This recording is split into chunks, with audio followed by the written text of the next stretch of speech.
தேவனுடைய மனுஷன், தேவ சத்தத்தை கேட்டவன், தீர்க்கதரிசி, தேவன் அபிஷேகம் பண்ணப்பட்டவன். இந்த வார்த்தை கேட்ட உடனே எழுந்து அவனுடைய டைரக்ஷன் ஆனது வித்தியாசமாய் காணப்பட்டது. ஹல்லேலூயா. தேவன் ஒரு திட்டத்தை வைத்திருந்தால், ஆனால் அவனுக்கென்று ஒரு திட்டத்தை அவன் தீட்டிக் கொண்டான். இதனாலே அவனுடைய வாழ்க்கையில பலவிதமான அற்புதங்கள், பலவிதமான பயங்கரமான சூழ்நிலை கூடாக கடந்து செல்ல வேண்டிய ஒரு நிர்பந்தம் ஏற்பட்டது. ஹல்லேலூயா. அன்பான பிள்ளைகளே, நீ பார்க்கும் பொழுது அவனுக்கு அதற்கு விரோதமாய் நீ போய் நினிவேக்கு விரோதமா நீ பிரசங்கம் பண்ண. ஹல்லேலூயா. கர்த்தர் நீ எழுந்து போக வேண்டும். ஹல்லேலூயா. எங்க போகணும்?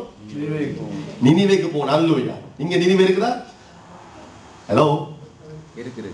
ஹலோடா ஹாய் சொல்றேன். Hello hi. ஹலோ சத்தமா ஹலோ ஹாய். அது கூட சொல்றீங்களப்பா. Hello hi. Praise the lord. Amen. ஆண்டவர் சொன்னார், நீ நினிவேக்கு போக வேண்டும், நீ தேவனுடைய வார்த்தையை சுமந்து போக வேண்டும். ஹல்லேலூயா.